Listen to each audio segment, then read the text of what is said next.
This episode is sponsored by Cohesity. Cyber resilience isn't just about getting systems back online. It's about keeping your business operating when disruption strikes.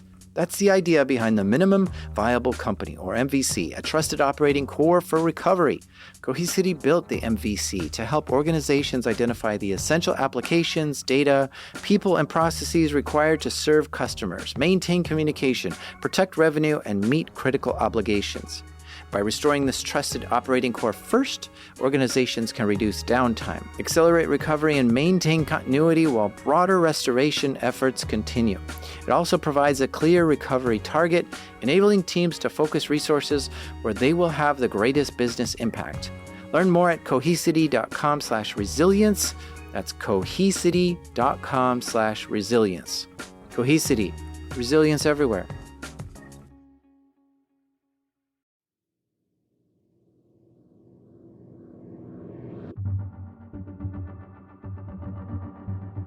I've heard a few stories of people robbing banks just to get a few $100s. I heard this one story of a guy who walked into a bank. He acted like he had a gun under his jacket. He placed a note on the bank teller counter, and the note quietly said, "This is a robbery. Give me some money." The teller straightened up and handed over some cash, and the guy ran out. He risked it all just for a few $100 or $1,000. And then there are people who rob banks with bigger goals, like they want to score $100,000. To do this, you might have to hold up the whole bank, not just one teller, which causes total panic. You need to jump behind the counter and empty all the tills, and maybe bring a real gun this time. It's intense and crazy. But for some people, that still isn't enough. They have even bigger bank robbery ambitions. They want to score $1 million, and that kind of bank robbery is not easy.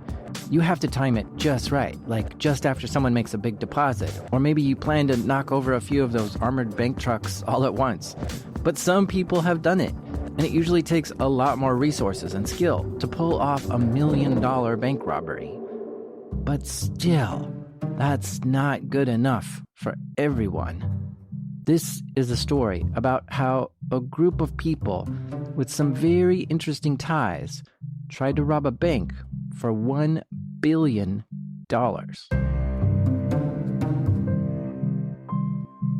These are true stories from the dark side of the internet. I'm Jack Rhysider. This is Darknet Diaries.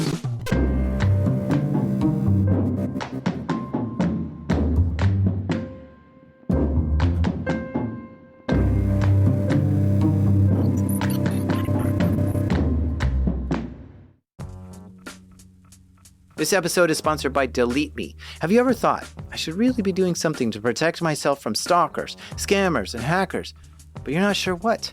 Here's what you should do. Go to www.joindeleteme.com/darknetdiaries and enter code DD20 and you'll get 20% off Delete Me.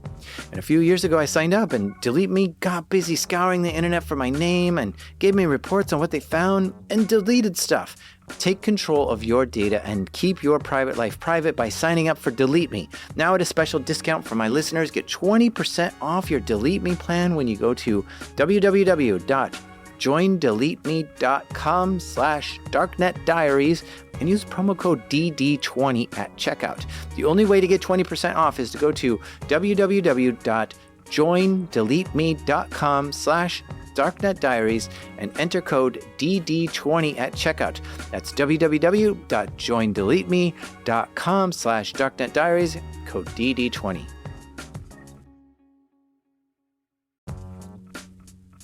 This episode is sponsored by Rippling. These days, you can chat with AI about almost any business problem, but only Rippling AI is built to solve them. That's because Rippling is the only AI built on your live global workforce data, giving you full visibility into your business and the ability to take action with AI that executes across departments. Say you want to retain top talent. Just ask Rippling, who are my top performers this year, and instantly receive a workforce report highlighting your best employees with supporting data like comp ratios, performance reviews, and engagement metrics. Rippling AI can turn these insights into proposed retention strategies, including a recommended 10% spot bonus for top performers. So don't settle for AI that's all talk. Head to rippling.ai/darknet and get AI that turns insight into action. That's Rippling, spelled RIPPLING. Rippling.ai/darknet. Sign up for your exclusive access today. This is a big story, and to help tell it, I brought in Jeff White. So I'm Jeff White. I'm an investigative journalist, and I cover technology for, among others, BBC News, Channel 4 News, and my own podcast, Cybercrime Investigations. Jeff has had his head in this case for over a year, trying to unravel, understand, and crack this case. He knows more about this case than anyone else I could find. So let's get into it. $1 billion bank robbery. That's the goal here. But that's like impossible. Who would have $1 billion lying around for someone to grab? $1 billion is a lot of money. Your average consumer bank, like your local Chase or Wells Fargo bank branch, is not going to have this much money anywhere. Probably not even in their bank headquarters. So your typical bank is out. So we have to aim higher. Possibly like a Federal Reserve Bank or something, some bigger place that has a lot of money. The robbers knew that national banks would have a large amount of money like this, like a country's reserve bank. So they started looking around for what national banks might be a good target, and they chose the Bangladesh Bank. This was an interesting target to choose. As far as central banks go, Bangladesh has a growing economy and is starting to really flourish, but it's still a developing nation. And its central bank, does it have the best security? I don't know. Which might make this an easier target than a more developed nation's national bank, like the U.S. Federal Reserve Bank. So the Bangladesh Bank became the target. Which is the National Bank of Bangladesh. It's like the Federal Reserve Bank or the Bank of England. It's like the country's bank. Billions of dollars of reserve currency is sitting in there. All right, so the target is set. Now, this group has a special weapon. They're pretty good hackers. So their plan isn't to bust down the door, draw their weapons, and shout, "Everyone on the floor, give me $1 billion." No, that's not an option here. Instead, the plan was to hack into the Bangladesh Bank and transfer out as much money as they could before anyone could catch them. It starts a full year before. I think it was January 2015, the first emails started popping up inside Bangladesh Bank. A few employees get the classic phishing email. It's a zip file. It contains a CV for somebody who looks like a job applicant, opens a zip file, has a look at the CV, or perhaps doesn't ever get the CV, but nonetheless, they get infected. 3 people opened the email in Bangladesh Bank, and at least one of them got infected. Okay, so the hackers, or in this case, the bank robbers, infiltrate the network. Now, when they get in using a phishing email like this, they only get into one person's computer, whoever that person was who opened the email, and that's it. They just have access to that one computer. From there, they have to try to hop around to other computers in the network. And once they get in, they use 3 types of malware to set up for the next part. And as far as I'm aware, one of them created the backdoor into Bangladesh Bank. Another of them created the encrypted channel so that you could pull stuff out of that backdoor without being spotted. And the third piece of software was used to scan and navigate across the network. So they spend some time mapping out the network of the Bangladesh Bank, moving around, establishing persistence, and learning about how to transfer money around. One of the first things to do is they work out where Bangladesh Bank's got its money. So it's not all sitting in Dhaka, the capital of Bangladesh, the money that the Bangladesh Bank has a foreign currency reserve account in New York at the New York Fed. And so there's $1 billion sitting there. So the criminal's like, okay, there's $1 billion. That would be good if we can get that. In order to transfer money, banks have this system called SWIFT. SWIFT is the international bank transfer system. There's an international bank version of that, which transfers billions of dollars around the world. So SWIFT is a banking network used to send payment orders between banks. There are over 11,000 members, financial institutions, in over 200 countries around the world who use SWIFT to send payment orders to each other. So anyway, the thieves realize, okay, to transfer that $1 billion out of the New York Fed, we're going to have to get to the SWIFT software and do a series of transfers using SWIFT. So that's exactly what they're doing. When they get into Bangladesh Bank, they're trying to navigate their way around the network and find the computer that's got SWIFT on it so that they can then manipulate that computer and transfer the money out of New York and out of the New York account of Bangladesh Bank. So the thing about SWIFT is that it's pretty secure. It is secure. It has to be, because it's handling this very sensitive financial communications. It's practically impossible to hack. But as with all computers, there is a weakness. And one of the biggest weaknesses is human error. Hackers rooted around the Bangladesh Bank network looking for the right computer that can authorize bank transfers. And, of course, they find it. The computer authorized to make SWIFT transfers. Bingo. So instead of trying to hack into the SWIFT system, they got to the human users of the computer terminals that ran SWIFT, and they watched how the users interacted with it, and they learned how to impersonate those human users, and then tricked the SWIFT network into thinking that they were authorized users making real transaction requests. But first, the SWIFT terminal. I mean, I don't know about you. If I was confronted with the SWIFT terminal, I would have no idea where to start. I'd probably make some mistakes. It did not take these guys very long at all to make the transfers, to transfer out the money. This makes me think that these hackers are probably already familiar with the SWIFT bank system. Perhaps this was someone who had done work for SWIFT before, or someone who hacked into a bank and did some SWIFT transfers already, since they knew how to use it right away without having to sit and watch how a typical bank operator does it. It's very interesting. So they got that piece sorted, but now they needed to figure out how to hide their tracks to blend in. To do this, they obtained bank transfer record and used them to learn what a typical large transfer would look like. They studied the bank's high dollar value transfers. What kind of transactions were they? When were they made? And to who? They used these insights to plan their theft. They would use transactions that looked like the bank's typical large transactions to steal their $1 billion without raising suspicions. So transactions they lined up, not only did they know how to run SWIFT, but they knew what to type into SWIFT to make the transfers look legit. And they had all this almost in advance. It was almost like they knew how SWIFT ran. With the right keystrokes on this computer, they can move that $1 billion to another bank account, an account owned by the hackers. But hold up, even if they now had access and a plan for making their transfer blend in, making one giant transfer to themselves still might not be the best idea. Using this strategy might have raised a flag somewhere in the system. A big transfer like that might require additional authorization or something. And why put all your eggs in one basket? If that $1 billion transfer fails, then everything fails. So the hackers decided to break up the theft into many smaller transfers. This is classic money laundering technique. So in May 2015, 5 bank accounts were opened in the RCBC Bank on Jupiter Street in Manila, the capital of the Philippines. Each of these accounts were opened with an initial $500 deposit. These accounts sat untouched for nearly a year until the weekend of February 5th, 2016. By that point, the bank robbers had everything set up. They launched a successful spear phishing operation on Bangladesh Bank employees, which allowed them to get access to the bank's computer network and the SWIFT terminals, and they figured out how to impersonate Bangladesh Bank's credentials on SWIFT. And now they have bank accounts set up around the world waiting to receive the stolen money. And we know about those 5 accounts in the Philippines and at least one account set up in Sri Lanka. I don't know where the other accounts are, despite efforts I've not managed to find out, but this was a worldwide operation. And now they're ready to roll. On February 3rd, 2016, the hackers entered the Bangladesh Bank network one more time.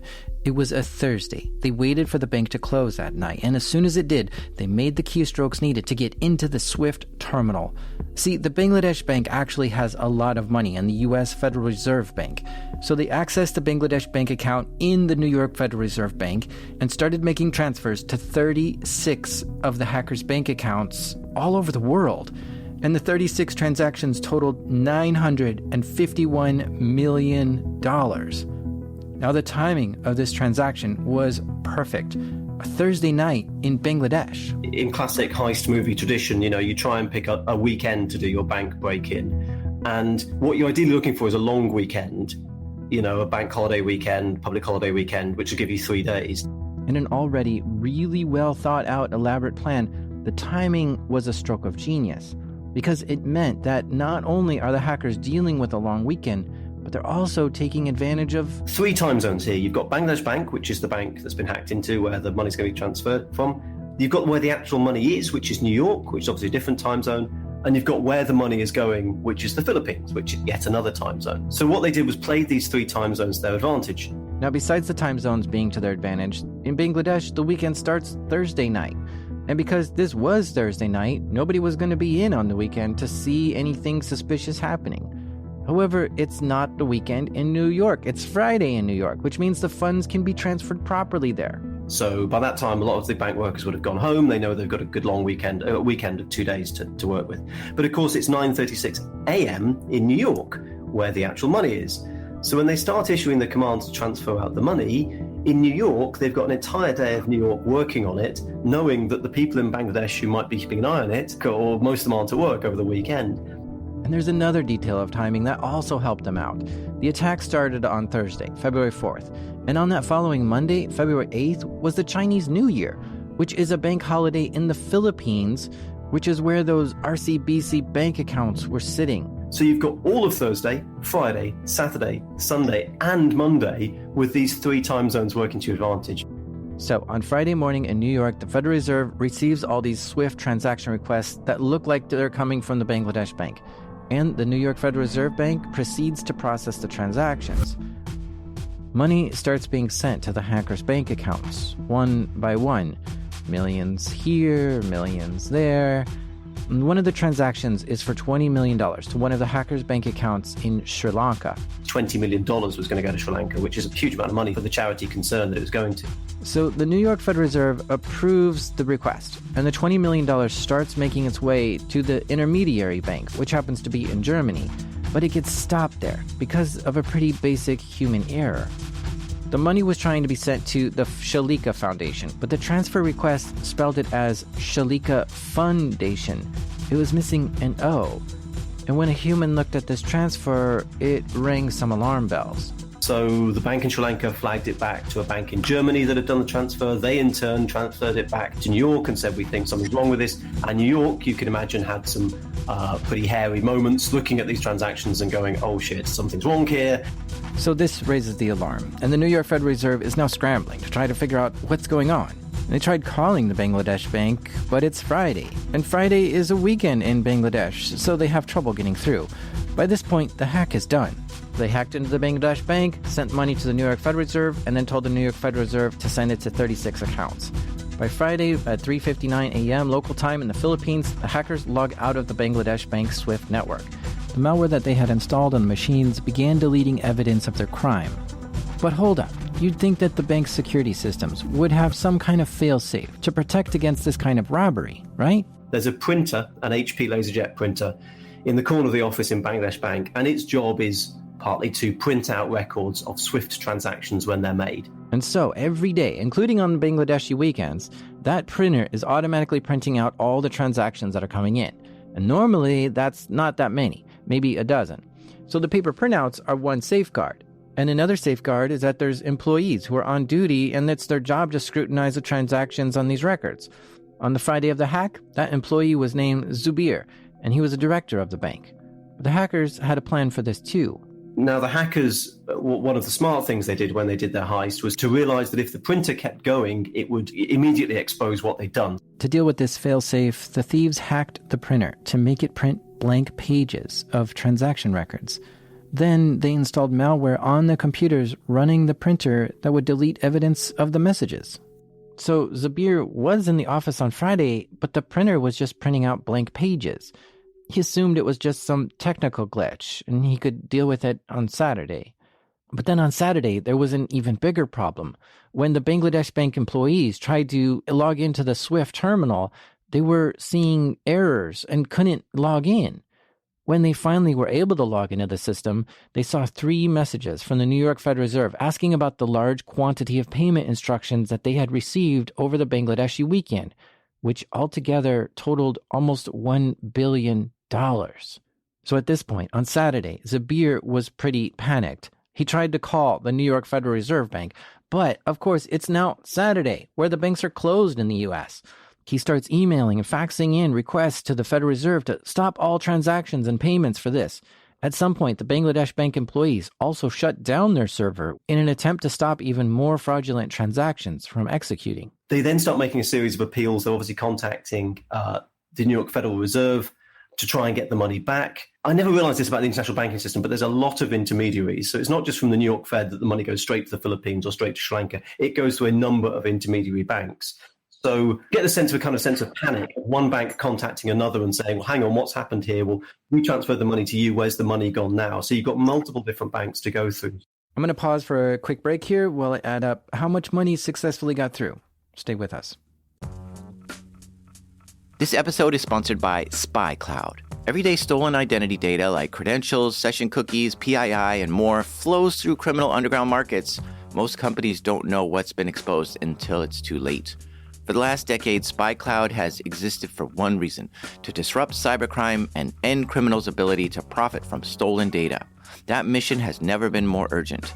SpyCloud's latest idea has been to recapture darknet data from successful phishes, info-stealer malware, combo lists, and breachers to put it to good use. They transform it into automated identity threat protection using advanced analytics and AI to protect workforce, consumers, and supplier identities from authentication bypass, session hijacking, account takeover, ransomware, and fraud. Don't wait to become the headline. Find out what criminals already know about your organization. Get your free Darknet exposure report at spycloud.com/darknetdiaries. That's spycloud.com/darknetdiaries. So, while 36 transactions were attempted, which totaled almost $1 billion, only 4 transactions actually went through. The bank robbers successfully transferred $81 million to their 5 RCBC bank accounts in the Philippines, which they had set up nearly a year before using fake IDs. One reason the money made it to their accounts in the Philippines was that the transfers occurred during the Chinese New Year, so RCBC Bank was closed when the Bangladesh bank tried to call up and stop the transfer. But that's not the only reason. There's some allegations that there might have been an insider at the RCBC Bank too. The timeline is pretty suspicious. On February 9th, RCBC logs into the SWIFT system and sees the stop payment messages that Bangladesh Bank has now sent them. And yet, even after seeing those stop payments that same day, the hackers were able to completely empty their bank accounts. Huge sums of money, and once they're withdrawn, that money was programmed to disappear. There was a whole system in place to take that money and speed it through the system so that no one could ever find it again. A large percentage of the $81 million went to a single person. From the investigation that happened in the Philippines, that $30 million was given to a bloke, Chinese national, who just disappeared with it, and he's never been heard of again. Perhaps this Chinese man was in on it somehow, a middleman or something, and he required a cut of the money to do his job.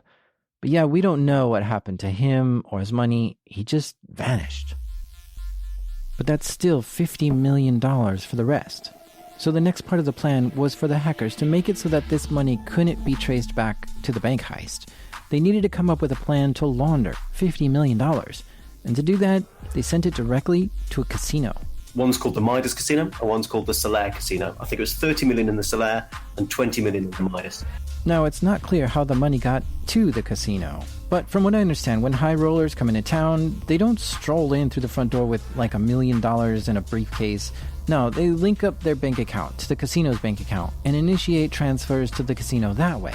So my guess is that on Friday, the funds were transferred into these bank accounts in the Philippines, and then on Monday, those funds were cleared. However, Monday was a Chinese New Year, so those banks were closed. But my theory was that the hackers had prearranged with the casino to make these huge transfers on Monday. So they were done online or through the casino somehow, without having to go into the bank.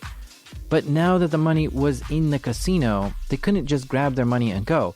They needed to gamble for a while to not look suspicious. The way it might work for you and I is we'd go and we'd say, okay, I want to bet $1 million this weekend, and the casino would say, okay, pay your $1 million into, our account numbered X, and that way when you go, there's a record of that transaction. You turn up to the casino and say, hey, I've got $1 million kind of, in your bank account. I'd like to bet my money now. A few Chinese men who were working with these hackers took the money from the heist, went into the casino, and requested a junket.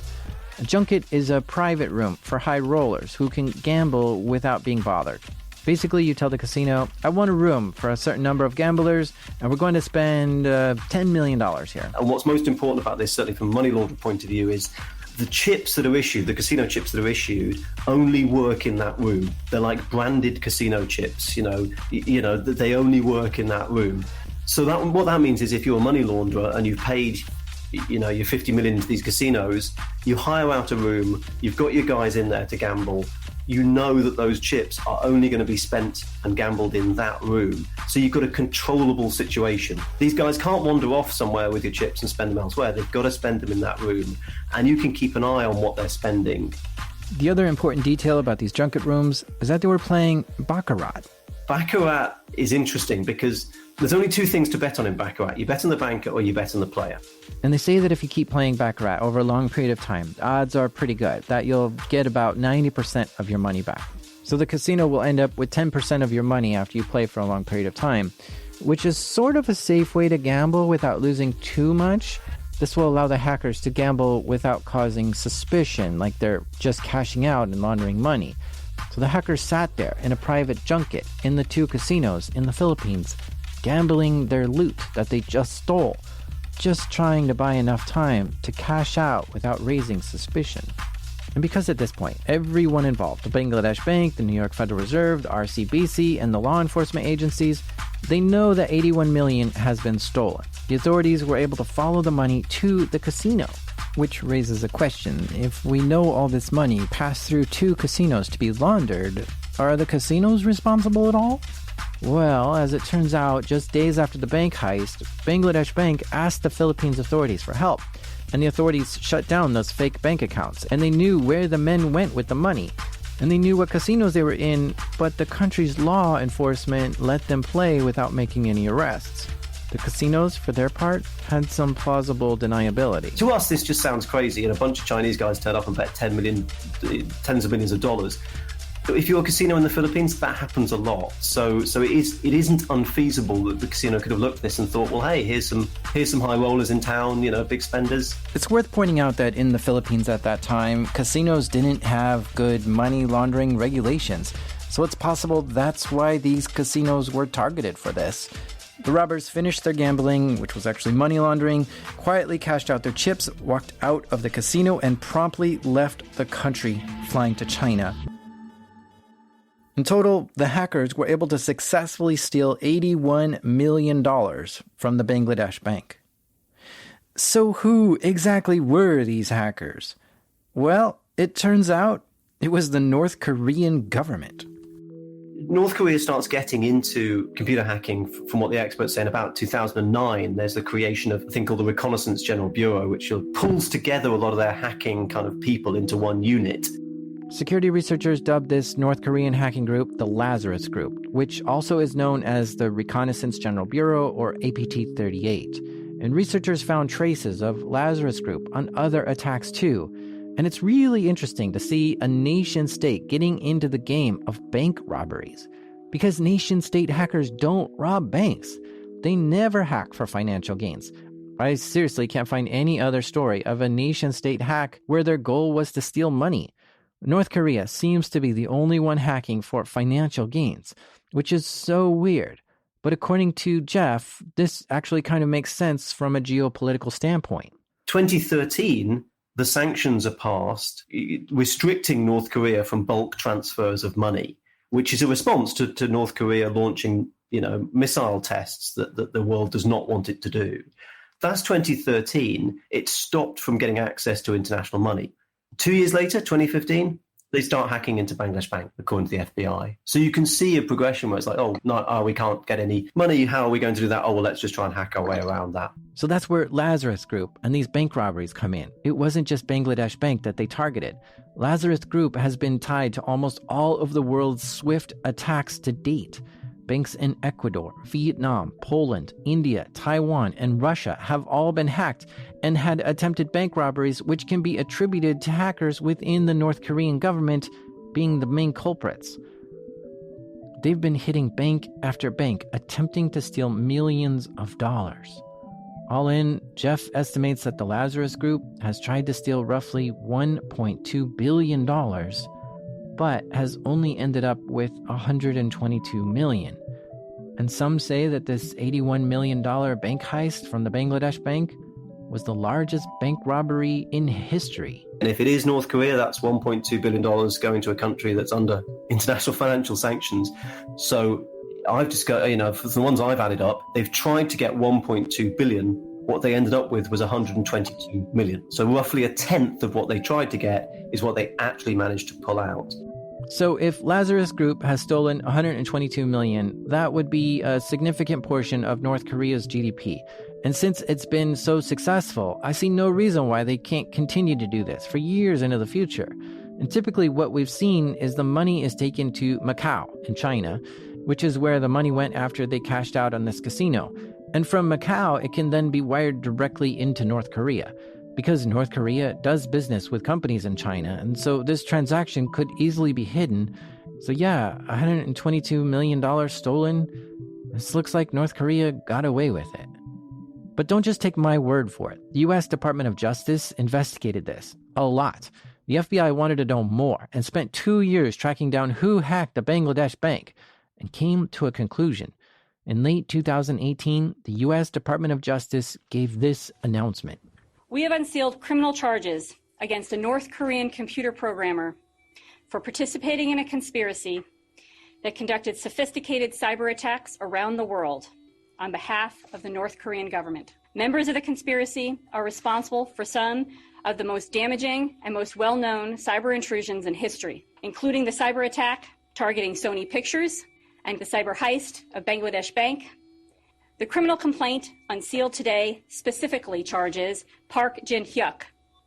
But the complaint also alleges a wide-ranging conspiracy and describes in minute detail how we were able to link the North Korean government to these crimes. Despite their attempts to cover their tracks, and despite the North Korean government's claims that it was not involved in these crimes, the 172-page affidavit details evidence that clearly demonstrates that the North Korean subjects, backed by their government, were responsible for these crimes. Oh, whoa. The same group did the Sony hack too? I'm sure you've heard of this. There was this movie that Sony Pictures was producing called The Interview, a comedy with Seth Rogen and James Franco, where they were to travel to North Korea to interview Kim Jong-un. The CIA would love it if you could take him out. Take him out. Like for drinks? Like to dinner? Take him out in the town? No, take him out. You want us to kill the leader of North Korea? Yes. Well, as it turns out, North Korea did not find this funny and hacked into Sony Pictures, getting access to emails, personal information, unreleased movies, scripts, and salaries. They published all this to WikiLeaks, and at the same time demanded that Sony not release the interview, and if that wasn't enough, they were destroying computers inside Sony using a wiper virus. Of course, this sparked a major debate over in Washington, D.C., as President Obama was trying to figure out what to do. An enemy nation just attacked an American company. If this had been a kinetic attack, like with a bomb or fire, this would certainly be an act of war. And some people were urging Obama to consider this to be the same. But someone else said, are we really going to go to war every time a company gets hacked? President Obama had this to say. We cannot have a society in which some dictator someplace can start imposing censorship here in the United States. Because if somebody is able to intimidate folks out of releasing a satirical movie, imagine what they start doing when they see a documentary that they don't like or news reports that they don't like. Strangely enough, Trump, who was not president at the time, was interviewed on the Wendy Williams show and was asked about this. Here's what he said. Look, I hear the movie is terrible. and if somebody did that to our president, whether you love your president or don't love your president, if they start talking about assassination, and I heard they did some really vile things. It wasn't just like assassination. In the movie. It was, really terrible, terrible things to him. That's pretty bad stuff, right? So I can see both sides of it. That's not... I'm not even going to comment on that. Sony backed out of releasing the film, but Washington, D.C. urged them to publish it anyway, to send a message that Kim Jong-un cannot suppress free speech whenever he wants. So Sony did a limited release and made the film available directly for download. But yeah, it's fascinating to see the US has enough evidence to blame the same North Korean hacker for the hack on Sony and the Bangladesh bank heist. The DOJ has an indictment for the hacker's arrest, but they'll likely never be caught because there's no way to go into North Korea and arrest him, and they probably aren't traveling anywhere anytime soon. But if the guy listed in the indictment were to travel to a country which has an extradition treaty with the US, the FBI would probably find out and try to arrest them. Jeff, being the curious person he is and good journalist, decided to go to the North Korean embassy in England to get some answers. The embassy is in West London, in a suburb of West London called Ealing. And look, all the embassies, there's certain areas of London where the embassies are based, like big, posh houses, security outside, the Canadian flag waves outside the Canadian embassy and so on. North Korea really does look like a semi-detached house in a suburb. And it was actually, it's a converted family house. And so I went up, I thought, look, I tried to email them, I tried to call them, I got no response. So I went to the embassy to knock on the door. So it's really disappointing. There's a sort of electric gate that sits across the driveway. 2 very expensive Mercedes, by the way, parked in the driveway. And so the electric gate is on a sort of remote control from inside the place. And the front door of the actual embassy itself is behind that electric gate. And I'll be honest with you, it wasn't unfeasible I could have jumped the gate to get to the front door. But I just thought at that point, you're kind of trespassing on the North Korean embassy. I didn't want to kind of end up in the Evening Standard as, technology journalist tasered as he tries to, I don't know. I felt I'd done. So there was no bell or anything to push? No, there is no bell. There is no bell accessible on the outside. In order to get to the bell, I would have had to have jumped the gate, and jumping the gate just felt a step too far, Yeah.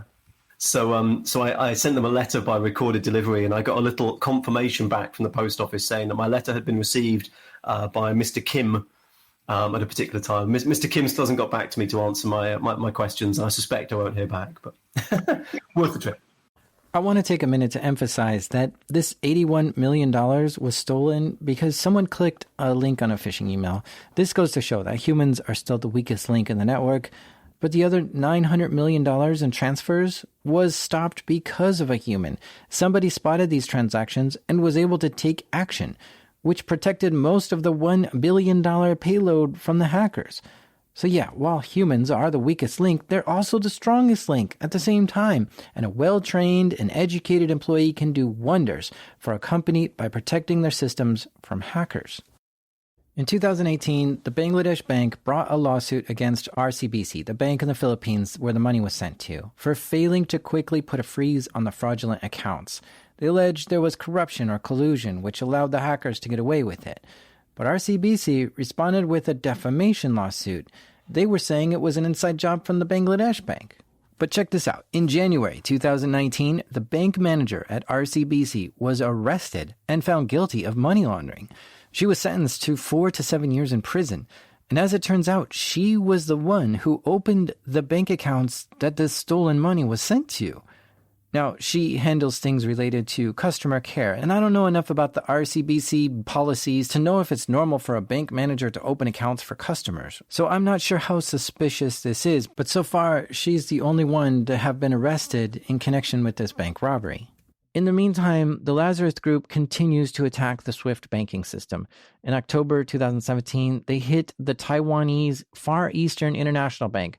Between January and May of 2018, they targeted Mexico's Bancomext. And in May 2018, it was the Bank of Chile. It used to be governments hacked into other governments for secrets, cyber criminal groups hacked into banks for money, and hacktivist groups caused chaos, to get profile. And it's just so strange to me to see a government conducting cyber crime and just out there stealing wads of money. But there it is, plain as day. And that just scares me. When you've got the kind of time and money that governments have, suddenly you're in a whole different ballgame. If those guys are getting involved in cybercrime operations, we are in a whole different ballgame. That's not to say this is suddenly going to be a common thing, that governments are going to be turning to international crime sprees to fund their activities. North Korea, of course, does not follow the norm on many levels. But still, it's pretty concerning that 3 years later, even though we know exactly who was behind the Bangladesh bank heist, the hackers are still at large and are continuing to attack banks all over the world and developing new attacks. In fact, North Korea is responsible for another huge cyber attack, an attack that was so big that cost the world $4 billion. But that story is going to have to wait until the next episode. So join me in 2 weeks, will you?